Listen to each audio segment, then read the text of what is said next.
we're going to get started with the next session. So I got to give this guy a little grief to get started because this is the second time he's appeared at Keystone Sessions. And the first time in person. And the first time he's actually shown up. So Toby was the first person who stood me up for a Keystone session. It was terrible. I know. There's a lot more backstory to that, but there is. It was my fault. Jilted, left without a date, sitting there at the house. Not the first time it's happened to me. No, I'm so glad you're here. You've probably heard this a couple times tonight. I don't introduce my guests, and I would do the David Letterman line of my next guest needs no introduction, but no. So my name is Toby Rush. I'm a fan of Kevin McGinnis, and let me tell you some stories about Kevin. No, I'm not going to do that. I am a farm kid from Kansas. I grew up an hour and a half north of here on a farm, and went to Kansas State University. Little known fact. So Maria over here and I both were at K-State at the exact same time in engineering, and we survived. And it's funny how often our paths have crossed kind of since then. Well, wait a minute. I got to ask a question. So did you guys know each other then? Oh, yeah. Oh, you did? Okay. I did not know that. There were three decent-looking girls in all of engineering, and she was one of them. And so everybody knew Maria. Maria didn't know me, but we knew Maria. Okay, that's funny. All right. So you knew of? Did you know of Toby? Yes, of course. We knew each other. Everybody knew Toby. All right. No. So I always had a technical background. Never really understood this word entrepreneur. That really wasn't a thing growing up. Didn't really understand that. Ended up joining a startup down in Houston. Oh my gosh, back in 2001, long time ago, and fell in love with startups. So since then, I've done kind of my third startup from scratch. I love building, I love products. I've got an amazing wife, 4 kids, 1 dog, and a lot of friends. All right, that was a lot. A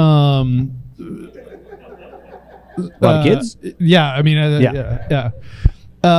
So I just learned something about Toby Rush that I did not know. So your startup career, and this is fascinating because I've seen this happen a lot of times, and I try to encourage people to go down this path. Your startup career didn't start as a founder. No, not at all. I mean, I actually came out working for Accenture. So okay. Big IT consulting, went to a smaller consulting firm. I actually loved it. I mean, I enjoyed being in front of the client, learning, solving problems on my feet at a whiteboard. I was that young tech kid that liked to put in front of the customers that I knew when to talk, and when I did talk, I actually made sense. But I wanted to say, hey, what does it look like to pour your heart and soul into something, but then be able to see it scale and grow? And it's not just how many hours I put in, but can you build something that can kind of scale on its own? So I said, hey, why don't I go work for a company that does that? And then that's really where I learned what a startup was, and that I loved it and was really good at it. A lot of the serial founders, or a lot of the successful founders that I've seen, they started in another startup. Like they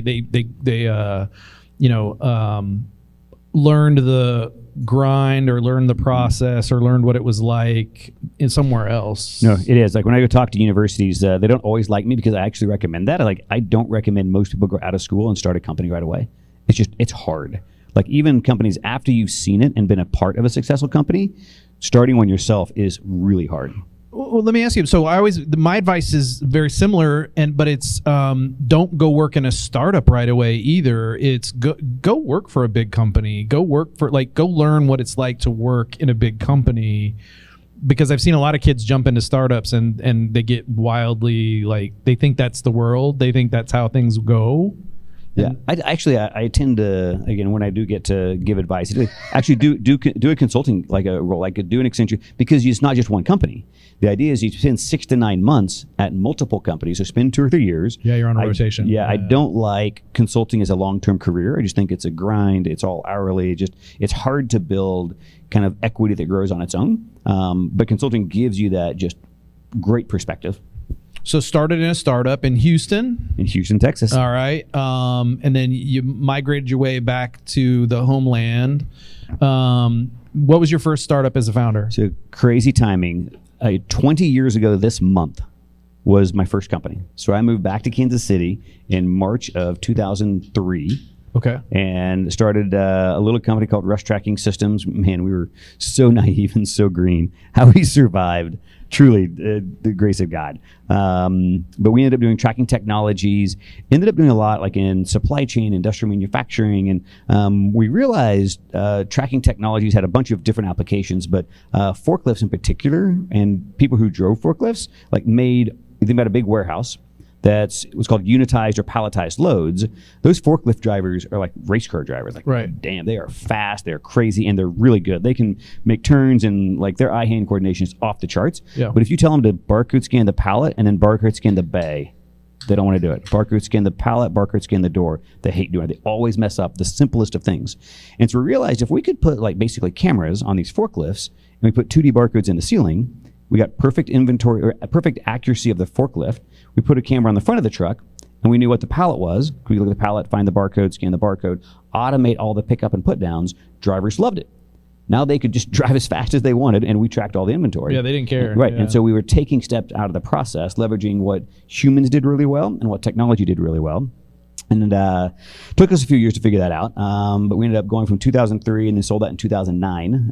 Raised a little bit of equity or some angel money, actually even some strategic money into that as we were going, and we had a fortunate exit in 2009. Everybody remembers 2008 is the financial crisis, right? And so the fall of 2008, the world is falling apart, and we were able to exit in late spring of 2009. That's impressive. I got to ask you, how did you identify the problem for rush tracking? Like, what was where did the idea come from to do this? When I was first starting, we were clueless. We had no idea. We just jumped in. I was like, hey, so we moved back to Kansas City. My wife was a lawyer. We didn't have kids at the time. And I was like, hey, I think I'm going to go try my hand at this startup-y thing.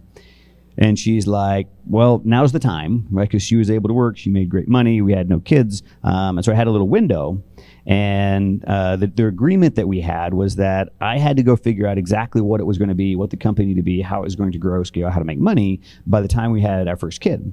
So she wanted to work full-time, part-time, or home, right? So like she wanted that flexibility. Otherwise, I had to go get a big boy job and stop playing around with my little ideas. And so it was in March. That fall, we got pregnant.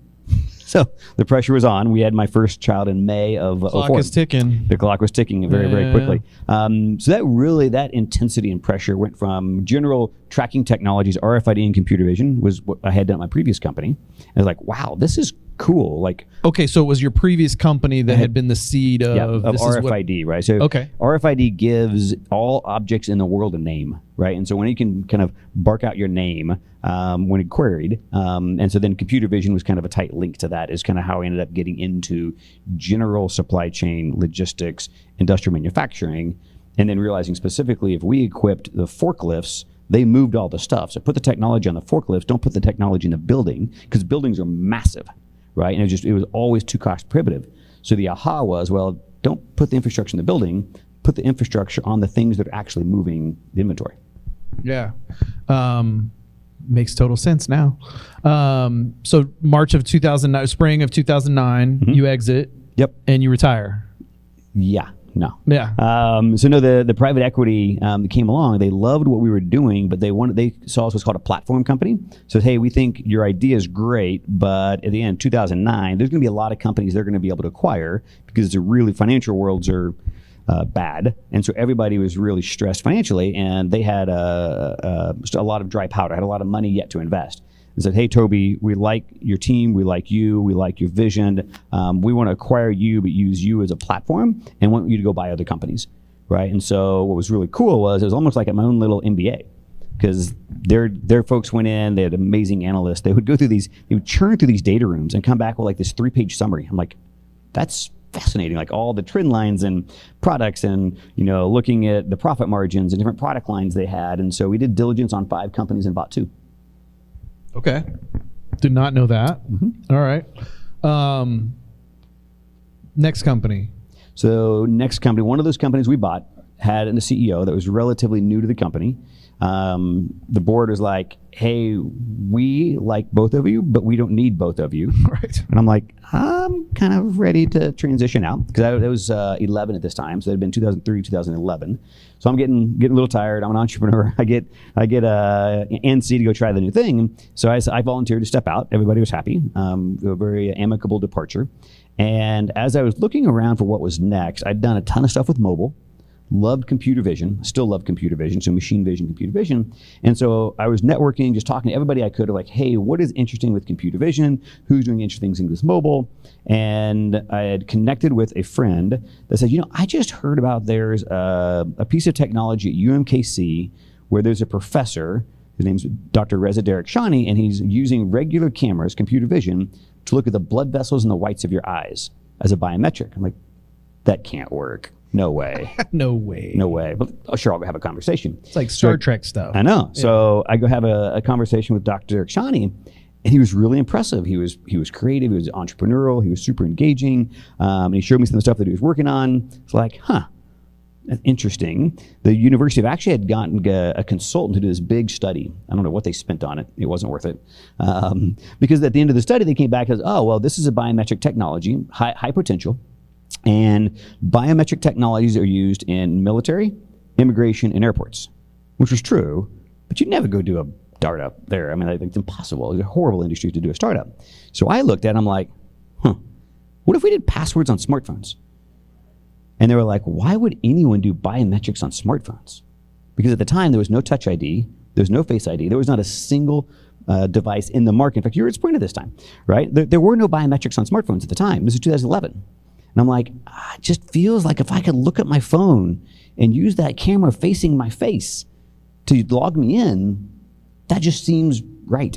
So fortunately, because excuse me. No, go ahead. Yeah. So I mean, fortunately, because I had previous exit, I was able to raise a little bit of money. The first round of money was almost R&D money, right? Just like, hey, we're going to take this technology, we're going to get the license, or get the IP licensed into this, and we're going to do some experiments to say, hey, can we get the level of accuracy with the type of cameras and things that we've got? So that was the challenge at the time, was the technology on the hardware wasn't ready to do what you were talking about doing. Yeah, it was very, very early. But the bet there, was back at the time, everybody upgraded phones almost once a year. Yeah. I mean, the upgrade cycle was crazy, 12 to 18 months. We were pushing that crack pretty hard. I'm sure you were. Sprint was one of my biggest fans. The other funny thing, so in 2012, the word of the year was selfie. Right, so the first time the selfie came out, because in 2011 we had front-facing cameras, 11 or 12, right? And so the idea is all of a sudden, wait, everybody likes to take pictures of themselves. So I knew cameras were going to get better every sequential phone. Hardware is going to get upgraded. Right. People voluntarily upgrade. I'm pure software. So if you kind of look at the trend line, if I can make the algorithms good enough, both computer vision, the matching, the cryptography, all those pieces work, and kind of let both the market increase as well, the technology increase, as well as the use cases. At the time, you could barely check your banking balance on your phone. Right. So back in 2012, like, that was scary. Yeah. But I was like, hey, that's going to get, like, I've been working in mobile since 2001. Again, my first company that I joined down in Houston used, it was so old, we made our own handheld device and it ran Windows 95. Literally, this like 5-pound unit ran Windows 95 with a custom RFID antenna on it. Right, so I've been working with mobile forever, and so I saw that trend line. iPhone was there, Android was there, and so it was a little bit of kind of a betting on where the puck was heading, with a use case that just made sense. Yeah, and it worked out. It got lucky. Apple came out with Touch ID in 2013. They came out with Apple Pay in 2014. By that time, we had 60 banks up and running, Wells Fargo being one of them, Citigroup being one of them, RSA, so some really great bona fides. We had a mobile company as an investor. We had Sprint was an investor, Samsung was an investor, Wells Fargo was actually an investor. We had a number of local companies and angels and venture firms here in Kansas City were investors. And we got pulled more and more into China because we were software that could retrofit onto any mobile phone going through manufacturing. They didn't have to, like, they say the most expensive real estate in the world is this front-facing piece right here. Like, this is, you can't take up real estate on this. So fingerprints took up real estate. Right. And so that's why you don't today yet. You'll see it come under glass. But we kept getting pulled into a lot of phone manufacturing in China. And so as I got to know that market, this tiny little company called Alipay which is part of Ant Group, who's Alibaba, which, by the way, they're ridiculously massive in scale, Right. Came on the radar. And I remember then, like, we were, really pushing hard in a lot of different areas. And the sales group we had over there was like, I don't know, Toby, like, Alipay doesn't like to experiment. You're either ready or you're not, right? And if you're not ready, you get one shot. And I'm like, let's do it. Come on, let's do it. And we did it. They loved it. By the skin of our teeth, they said great. And then we had a strategic. They're actually going to lead our Series B. And then another strategic approached us out of the blue and said, hey, we'd like to acquire you outright. We have a fingerprint division. We'd like to add eyes and fingers, right? Because the idea of the combination of those two, right, super powerful. They had all the OEM relationships. And we flipped those two into a bidding war, and Alibaba won. Fantastic. Good for you. Good for Kansas City for sure. Yep. So that was 2016 when you sold iVerify at the time. Was it still iVerify, yep, when you actually made that, and then you switched the branding to, yep, Zolo's? And so then how long were you actually went and did some, I think, pretty interesting work with them? No, I did. That, right? Yeah, so I actually ran biometrics and identity. So we were a wholly owned subsidiary. I took all of their engineering and products, that team that was doing biometrics rolled up to me, which was really weird and awkward. Like, so now wait a sec, this American, I had engineering teams in Beijing, Singapore, San Francisco, Kansas City. I was literally I was hanging out with, we had all day offsite sessions with Jack Ma and Joe Tsai and Eric Jing and Daniel Zhang, and they were fascinating, right? To get these, I got to be a part of their their executive team, but 340 people total, and there were maybe 30 of us that were not Chinese. Wow. And so it was super fun, super fascinating. So I ran biometrics and identity, stood up platforms in India, Indonesia, Philippines, Singapore, Thailand. Then they asked me to move over to their investments team. Mm-hmm. So blockchain was becoming really, really big, and say, hey, we want you to go to our corporate venture capital team and focus exclusively on blockchain. So I spent a lot of time in San Francisco and Israel. And it's amazing what kind of doors the name Jack Ma can open. Do you know where Jack's at these days, by the way? He just showed back up in Hangzhou, actually. He did? Oh, okay. He did. Starting to get worried about it. But yeah, I opened every door I could as fast as I could. Yeah, no, for sure. Well, yeah, that's some clout right there. Yeah. So when did you leave?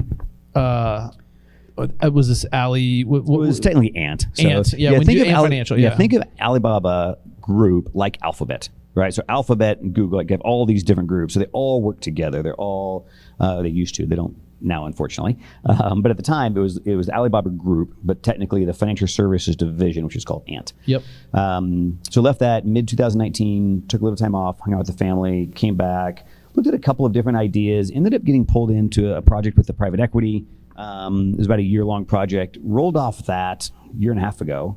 And looked again at blockchain and Web3 and was just fascinated by what I saw there. Why? So Web3 and blockchain it's really confusing to a lot of folks because you get a lot of noise, a lot of misdirection. People think blockchain is just cryptocurrencies, which there are ton of Ponzi schemes, a lot of issues, not all.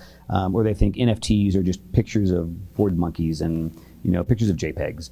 And what I saw when I looked at Web3 was this idea of how do you own a little piece of data that's infinitely replicable? I can copy paste data that looks exactly the same, but I want to be able to own that little piece of data outside the traditional walled gardens of Google, Apple, Facebook, Ticketmaster, Visa, government, name your big company.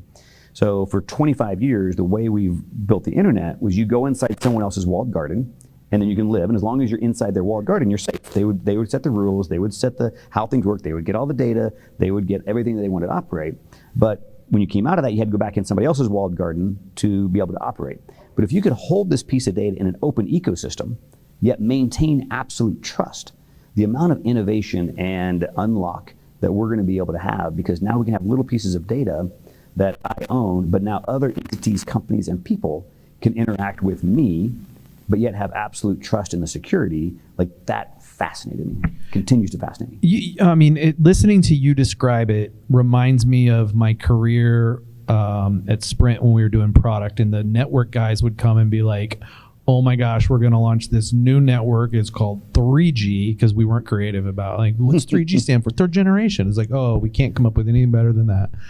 and they would say, and this network is going to allow you to do, downloads faster. You're going to, like it's going to be ubiquitous. And you're like, all right, that sounds great, but I still don't like, what's the use case? What's the use case? It's great. And so what you just described to me is like having this piece of, this element that, you can have in an open ecosystem, ownership, trust.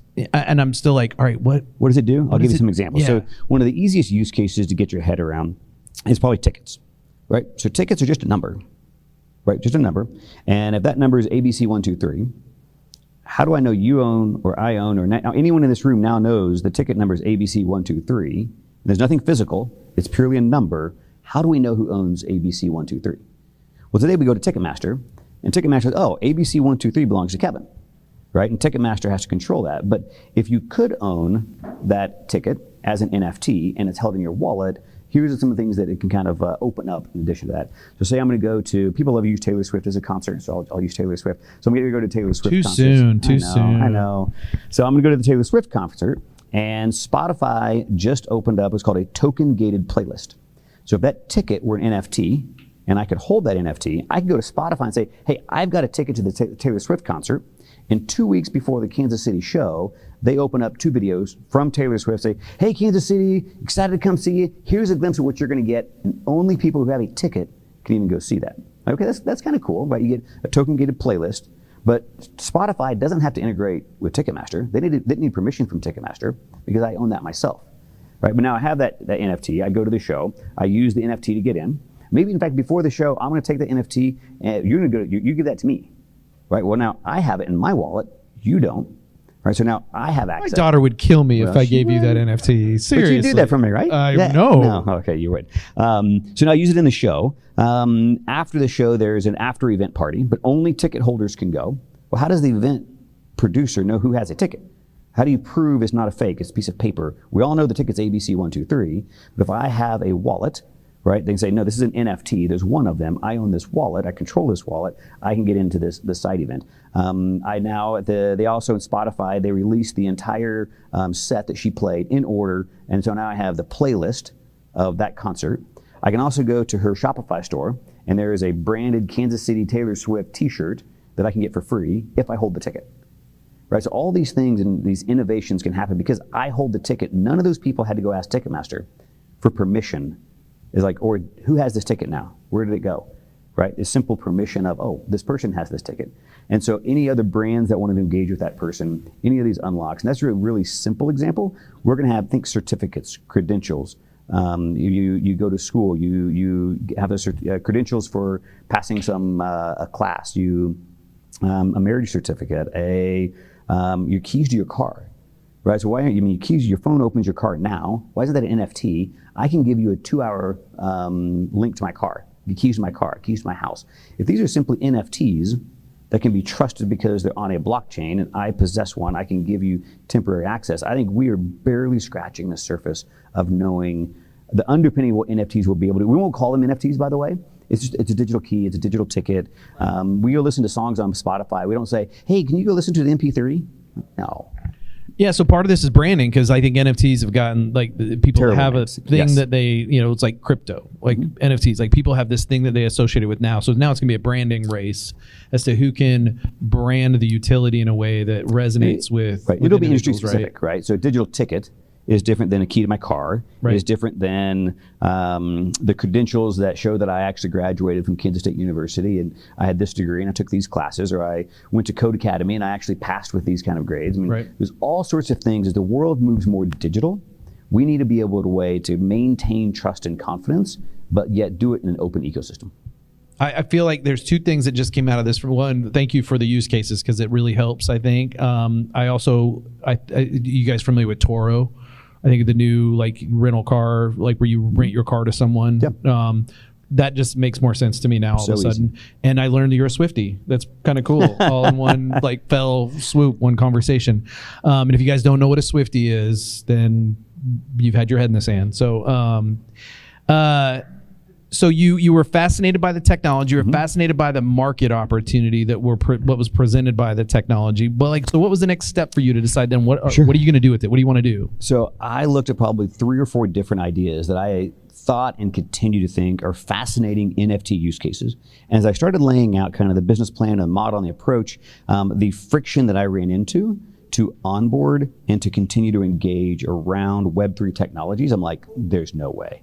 If anybody out here's tried to set up a MetaMask wallet or to get an NFT or tried to use any of these tools, it's rough, super rough. So it wasn't the use case of the NFT that had you all of a sudden realizing that there was an opportunity. It was the friction to even get there. So what my initial thought was, okay, there's got to be someone surely solve this because this is ridiculously painful. There's no way that we scale outside of, we call it the crypto natives, right? The crypto natives, it's really like 1% of the world are crypto natives, and they'll find I'll download the MetaMask and I'll do all this crazy stuff, but like you can't build a company around 1%. And it's a really eclectic 1%. And so like the way this has got to work. He's looking at you, Rich. He's looking at you. We love you. I like it. I'm kind of one of those. But so like, I bet phone numbers would be a good hack. Like surely someone's using phone numbers as this link. And so I began looking, okay, who's using phone numbers? I want to go use this service. Like nobody was using it. And the more I thought about, and phone numbers are a beautiful global directory system, perfectly unique. We've all opted into. There are 6.8 billion smartphones in the world right now, right? You don't have to teach anybody else. Every one of the owners of those smartphones knows their global unique identification number off the top of their head. It's their phone number. Every one of their friends is in their phone. They're in their phone. Carriers have spent billions of dollars making sure there's one device in the world that can have my mobile number on it right now. Right, and I don't have to do anything, right? And so when you think about the foundation or kind of the shoulders that I get to stand on, I have a completely globally opted into identity that's easy for us to remember. I go to coffee shop, I give them my phone number. It's a very natural way we think about identifying ourselves, right? And if I could use my phone to be the link into Web3, so if I hold my phone, I hold the keys to my various wallets, or have access to my various wallets, like that feels like a user experience that is ridiculously easy. In some ways, I feel like I'm back at iVerify. I'm like, why hasn't someone done this? And they haven't. That's the epiphany a lot of founders, I think, reach though, right? Is that, oh my gosh, huge problem. Why hasn't somebody done this yet? And then they look around and they're like, oh, maybe I should do this. It is. No, it was. And I spent the first few months just asking, hey, who's done this? Okay, no one's done it. Okay, why haven't they done it? Did someone try and fail? Like, what am I not seeing? Because surely someone's seen and tried this. And I think a lot of it is timing. I got lucky. I think because these devices are so ubiquitous, because the number of things that we're doing on these devices now, and it's not just an authentication tool. It's like I have a wallet at the end of my phone number. So it's not just an identity. It's an identity that can have a wallet that can hold NFTs that now unlock things in the digital and physical world. Right, so our onboarding process is if I can scan a QR code or click on a link, that pops up a text message, I hit send. That's it. There's only one device in the world that can send a text message from your phone, and that's your phone. So we take that phone number, we create a wallet, we put that NFT into the wallet, we send you a link back, you click on that link. You guys ever done kind of the click on the link to log in? Same idea.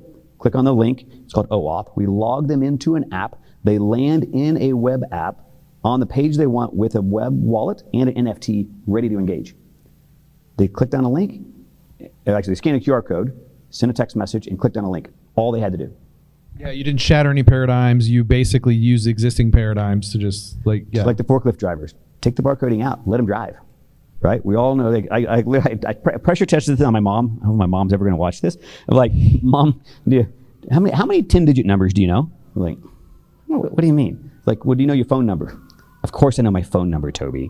Like, well, do you know any other numbers? Like, no, but they're all in my phone. Right. Okay. So if I showed you this QR code, like we showed you this thing, what do? Like take my camera out and I point at it. And there's a little yellow thing comes up and I click on the yellow thing. Like, I didn't have to teach my mom anything. Like we've already taught the world how that works. So we're using that as the baseline. So kind of what we're doing Redeem is again, kind of building this connectivity layer around phone numbers. One of the things I like to say is, I don't know what all the use cases for Web3 will be, but I guarantee you your phone will be a part of it. But what you're talking about is this like onboarding technology, this onboarding paradigm to get people into this ecosystem or into this space, but you still have to focus on a use case. You still have to focus on something specific. 3, ticketing, gaming, and brands. Okay. So let's go, I've talked a little about ticketing. So actually the one thing ticketing, so the other cool thing is you can do is when you scan a QR code to go into a gate, right? Well, that QR code launches the browser. Well, we've dropped an authentication token into the secure element on that browser. So when that browser launches again, we know it's this phone number attached to all these wallets that hold these NFTs. So all they have to do is scan the QR code, and we say, yep, they have this particular NFT, they can pass. So no effort, right? So It's not just collecting, it's called token gating. Yep. But let's use gaming, for example. So say a game has avatars, skins, different game assets that are represented as NFTs. Now they say, I want to get Maria to come play a game. A brand new game came out, and Maria is on social, or she sees it somewhere. Let's say she's on Instagram somewhere. She clicks on the link and say, hey, if you click on this link, we're going to give you, a new avatar, 3 game pieces, a starter loot box. Just click on this link. So all she does is have to click on that link, send us a text message. So now we send her a link back. When she clicks on that link, she gets launched into the game with all these pieces ready to start playing. Right? We take that one step further, say, I want to invite Maria. So I'm in game, and I say, hey, Maria, she gets a text message from me, so I can send her an NFT via text messaging, because I start from my phone. I know what wallet I have. I send it to her phone. Now she gets all those things, and I get automatically added as a friend. Right? Think about all the attribution and the kind of the incentive models literally blow up, because it's not just, hey, here's a link, please come visit us. Right. It's, here's an incentive. The other cool thing we can do is, because these are phone numbers, we know if it's a virtual number, Google Voice, or carrier issued. Right. Right? And so we can say, no bots. The big issue that brands and games have is they put out a really strong activation signal, and the bots swarm it. Mm-hmm. We can say no bots. Like, you have to have an AT&T or Verizon or T-Mobile or Telefonica, or name your brand, and we can stop bots cold. Wow. All right. Are you in yet? Are you in? I'm down. Yeah, I'm in. Send me a text, please. Yeah. Please, Toby, text me. I'll send you an NFT. Yeah, thank you. I appreciate that. So you went down. All right. So you started with like an interesting space technology, found the market. It's kind of 101, right? Found the market, found the use case to get started. 3 to get started. So you decided to start Redeem. What was the, and I kind of know because you were here. So like you did some basic things that entrepreneurs should do before you went down this path, for too much further down this path. We did. And actually, when we first got started, we thought we were going to have to build a little bit more. It's called the stack, like how far up the stack or down the stack. So up the stack means kind of an end-to-end solution. And so we started saying, hey, we also have to do the brands for loyalty and rewards, right? Because that was a really big market. Using NFTs and loyalty and rewards make a ton of sense. And so we kind of built out the whole loyalty stack. And it was an okay reception. Like, people were like, but there wasn't a hair on fire use case. There wasn't can I get this tomorrow? However, every person I talked to said, I love the phone number piece. In fact, a lot of folks, I've already got this NFT thing going over here. Can I just use that phone number layer? And so kind of the signal that I was listening for is like, wait, everybody keeps asking for this piece, which was a part of what we were building. Very few people, they kind of ho-hum about that. And so literally like, okay, we're taking all that effort, all the money, all the code that we wrote, we're gonna take it off the side. And let's say if this piece resonates, and holy smokes, like, I've been doing this for 20 years. I've never felt such strong market signal around phone number as a connectivity layer. Yeah, so give me some, like, how did you, those signals that you were talking about, like, very specifically, how did you go find those signals? So what did you do? I do a ton of networking. I know as many people as I can. I'm always asking, hey, who else would be interested in this? Or what? So it's really talking to people in the space. What I found was, if you know very little or nothing about Web3, this idea that like, yeah, okay, phone numbers, that might kind of be cool. If you've tried to deliver any utility with NFTs, you're like, oh my gosh, this would have solved so many problems. Like, just again and again and again, like, people's eyes light up, they lean forward, they start asking really specific questions. They ask how much it cost, right? If they don't ask how much it cost, they're probably not interested. Right. And so you get these questions, and it goes again and again and again. And so I just kept, again, networking to more people, networking to kind of platform people, folks that would, gaming, not a gaming platform, right? So lots of games, or they have these, in the blockchain world, they have these chains, right? So Polygon chain, or a Flow chain, the Solana chain. And so I start talking to these guys, and they have ecosystem business development, and say, hey, I've got this little thing that I think reduces a lot of friction, not just to onboard, but follow on engagement, being able to text NFTs, being able to use your phone numbers. I think I could help a lot of your projects that are building. Can you give me some feedback? They're like, yeah, can I set up a few calls? Right, again and again. So it's that kind of signal that you get out there. And again, when they're asked really specific questions, they ask, hey, can you send me the API docs? Like, what kind of documentation do you guys have? Can we get under NDA? And so it just takes a lot of phone calls, though. Yeah, you are touching on something that I try to coach entrepreneurs a lot. We, identify a problem, identify a market, and how are you going to solve that problem? And a lot of them stop there with I can solve that problem. But the step that you're talking about is, but what value do you bring, right? Yep. Because once they start asking, like, how much does this cost? That's the value signal, not you solve the problem. Because solving the problem sometimes is like, okay, you solve the problem. Is it really hard for me to engage? Is it, but when they start giving you those signals of, you're creating value for me somehow, that's like the trigger, right? It is. Again, what are the benefits, right? I'm as bad as a lot of entrepreneurs. I'm a techie. I'm a product guy, so I love talking about the product and technology. You're an early adopter. I am. Yeah. And those, but the kind of the brands, the gaming, and the live event folks that we're talking to, like, what are the benefits? Like, what are the friction that we're reducing? How do we make their jobs better? And a lot of the story has to be like, hey, you've built this amazing piece of a platform, a technology, a campaign you want to unlock, and this friction is slowing it down. In fact, oftentimes it doesn't even get off the ground. There's so much friction. We take that friction and eliminate it, right? And they're like, oh, yeah, we're not going to sell pictures of monkeys. Let's go to this thing. Yeah. So you've been able to get this thing off the ground, to get this new company off the ground. I do want to have you back to talk about Redeem at some point in time after you've gone a little bit further and you've got some market traction and you're out there. But I do want to shift a little bit right now. I want to talk. So you heard the last conversation with the guys from New Terra Capital up here talking about Kansas City. So give me your thoughts on kind of where you think, and having been, I remember, Get in the Ring. Oh my gosh, yes. Yeah. It was literally in a boxing ring at the Kauffman Foundation. 2012, 13. Yeah, 13. 13 or 14. I was a judge. That was fantastic. So you've been around this ecosystem, for a while, and you've seen a lot of the things that have happened in the entrepreneurial ecosystem. Where would you put, where do you think Kansas City's at right now? And as a founder, what do we need to do here to support founders? This Tulsa, Detroit kind of conversation we were having about, founders leaving Kansas City. Yeah. So again, I've literally been doing this for 20 years. I raised my first round 2 years in, so 18 years ago. The world today looks so different than it did 18 years ago. We have come so far. We are so much better off than we were. The funny joke, when you're climbing an exponential curve, the wall in front of you always looks like a wall.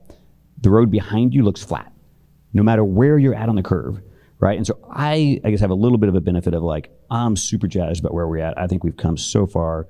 I'm really proud of how far we've come. And yet it still looks like a wall in front of us and it looks flat behind us. So we have to continue to do more.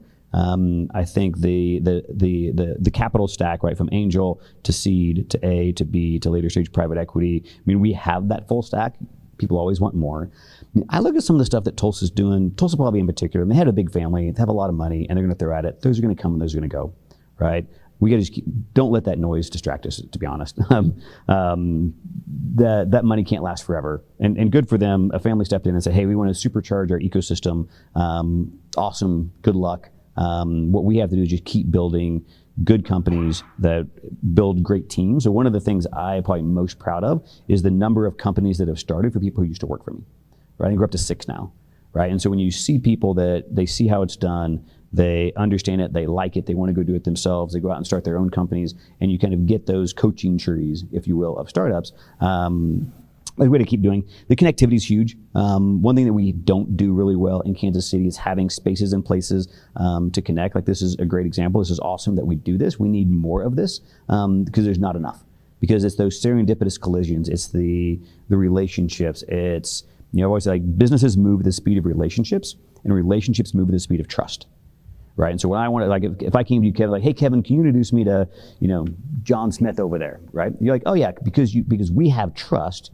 You feel comfortable introducing me to somebody else, and then that person, that introduction to them makes everything go faster for me, right? And so having relationships, which we need the connectivities, We need to be able to hang out. We need to know who each other are. The reality is some of us shouldn't be doing startups. Some of us don't have trust, right? That's the reality. We're humans, but some of us do. But unless we have spaces and places and purposes for connecting, that's hard. So if I were to say I wish Kansas City had more, spaces and places to connect and build relationships, we could do a lot better. And the intersections, the collisions that you're talking about, it's interesting to hear you tell this story about Redeem, because it's not, a lot of the connections that people make, I think they think of them as very transactional. So like, I see David, if David can't help me, like, okay, for you, it was building this network because you never know when you're going to need to, like dive into that network to get customer feedback or validation or connections, second and third type connections through that piece. And that's the value of these connections in these networks, right? And I think that it doesn't have to be in the moment. Right. And the healthy way these build is you don't, you're not building relationships because you're trying to extract value. You build relationships and contribute, and you have no idea when that's going to get paid back, right? So I think, again, big believer in kind of pay it forward. Kind of one of the Brad Feld kind of talks a lot. How do you pay it forward and be thoughtful about? Always be helpful. Always do what you can, because you have no idea when that's going to come back, and whether it blesses you or blesses someone else, right? The whole ecosystem gets better when everybody can have that kind of a mentality. So you've had the benefit, the opportunity to the community has been an important part of your startup stories. No, for sure, absolutely. Not every founder sees it that way, and is that just the place where the founder is and the type of company they have, or have you been intentional about that? Oh, I'm super intentional, right? So I think. So even kind of taking a further step back, just kind of philosophically, like at the end, you ask any 60, 70, 80-year-old person who's lived a really good life, say, hey, what really matters? Like, what was the treasure? What were the nuggets? What are you really taking away? They're always going to say people. It's the relationships. It's the people you do it with, the people you met along the way. It was not how much money did you make, or the job, or the car, or the house, or all these other things that kind of tend to get in the way. And so I think as just a philosophy in life, like the quality of your relationships are almost a predictor of the quality of your life. And so I've always just been bent in kind of a relational fashion, because the long-term treasure are people, right? And so you think about how do you compound treasure in relationships, is like you hang out, you spend time, you help, you ask for help, right? So a lot of times one of the biggest blessings you can let someone else do is help you, right? And so sometimes it's, hey, I'm really struggling with this, who can help me with this? And so being willing to both give and receive in that, I think is a very natural disposition for me. So this maybe is a better one-on-one conversation, but I got you here and I'm gonna ask you anyway. So when I look at serial founders in Kansas City, and I think about those who have preceded the current class of founders, some of them see the world through that lens of pay it forward or give it back, actually. And some don't. What? And I know and I always say this: the community is not a This is one thing I've learned about the world in this project, Keystone. That the community is not a monolith, right? It's not like when you say community, it's not like there's one thing. Given that, what does the Kansas City ecosystem need to do to get more of those founders to have that mindset? And is there anything we can do to try to get more of that kind of give back mentality, or that like lift the one up behind you, right? Because somebody lifted you up previously. It is. I think a piece of, like for me, when people gather and to some degree have a filter on kind of the people who are gathering, that makes it a lot easier for me to show up, right? Because I have had some success. My name is out there. Like I would get inundated if I showed up to every single gathering, and I would get worn out. I would get tired, and I would stop. I can't do that. And so I think one of the things that we can do is find kind of get groups that are gathering that are meaningful and purposeful, right? So, hey, we want you to show up. There are, maybe it's a little bit more curated, right? So it doesn't have to be exclusive, but if it's always open all the time, it's exhausting, right? And that's the reality of being human. So I think there's a little bit of curation. I think it's also a little bit of a numbers game. Just not everyone's going to do it. Right? Yeah. Let's just be okay with that. Like we're kind of the Nutera guys. Like guess what? There's like 1 out of the 100 are a customer. And let's hope we do better on that than for the entrepreneurs who are willing to give back. But to some degree, everybody's not. Yeah. If it is a numbers game, we need more founders. Like, we need more we keep doing it. Like, again, it's a and keep- flywheel. yeah. I mean, it is. I mean, people a lot of times ask me, "Hey, what can I do for you?" Or asking me, "What can they do for me?" And if there's something they can do, I have no problem asking for that. But oftentimes, it's like, "Hey, go be successful. Go build something. Be successful. Be a good human." Like, that is the best thing that you can do for me, because that will bless my kids. That will bless the community. Like, there's so many different things. Like, the best thing that you can do is go build an amazing company with an amazing team. I would ask you what advice you would give to founders, but I feel like you've dropped a lot of those advice nuggets here in this I've conversation. got one more, though. Oh, I do. This is one I... All right, he's got one in his pocket. I do. Well, it's one I share two pieces of advice. One is relationships, right? Always focus on the relationships. That's always going to win long term. The other is the emotional roller coaster we're on is ridiculously hard. And if you don't learn to separate your identity from that of the company, you are going to get crushed. Right? Because the company is going to go up and down and left and right, and it's going to pivot and it's going to be something else. And if your sense of self-worth is tied to the success or failure of the company, like, the human psyche can't handle those swings. It can't. And so find a way to, like, who am I as a person? This is a project that I'm working on. You know, I've got entire marketing teams that's supposed to make the company look good. And people are going to conflate for sure. Hey, Toby, company's doing so great. Toby, you're doing so great. Toby, you are so great. And they don't even realize they're doing it, but they've just basically linked the marketing of your company to you being associated to you. And yet you look behind it, man, it's a mess. Holy smokes, it's hard. You've got customers leaving. You don't have found product market fit. You have, employees are fighting. Someone's trying to sue you. But the world doesn't see that. And if you're watching other entrepreneurs, you're looking at their front stage and judging everybody's front stage with your backstage. You can't do it. Right? So my advice there again is, you've got to separate your identity of the company with the identity of who you are, and find people around you that can remind you who you are. I think that's true whether you're in a startup or whether you're in any job or working for any company. I was almost crushed, literally crushed, when I left Sprint after 24 years because I could not separate who I was as a person and what was important to me from the badge I'd been carrying for 24 years. And it was it took a long time to recover. Mm-hmm. So that's great advice. I think the trick is in how you do that sometimes. So yeah, that's people around you. Again, that goes back to people who care about you, whether your thing is successful or not. Yeah. Right. So is my wife still going to love me? Our friends still going to be around? Yeah. She'll always tell you the truth, though, won't she? Yeah. Yeah. And the kids are great filters for that. Yeah. You're not all that. Yeah. The kids still say that. Kevin, you're worth it. Yeah, Come thanks, on. thanks, You are all that. I appreciate that. I appreciate that. Hey, I knew it would be worth it before we finally got you up here. So I appreciate you coming and sharing the history, sharing kind of some of the things you learned along the way and some of the thought process that went into it. I think that's important for people to understand and hear. And hopefully they can take nuggets out of that for their own journeys and so on. And personally, thank you for your support for what we do here. Thank you for your support in Kansas City. You've been true champion since I've known you for everything that's happening here in Kansas City. And I'm personally grateful. And I know there's a lot of other people. And this isn't me, doing what we just said you shouldn't do to people, No, I appreciate that thing. And to you. I mean, the work you do here at Keystone is important. It's impactful. The reason I show up and want to support you in this effort is it is important.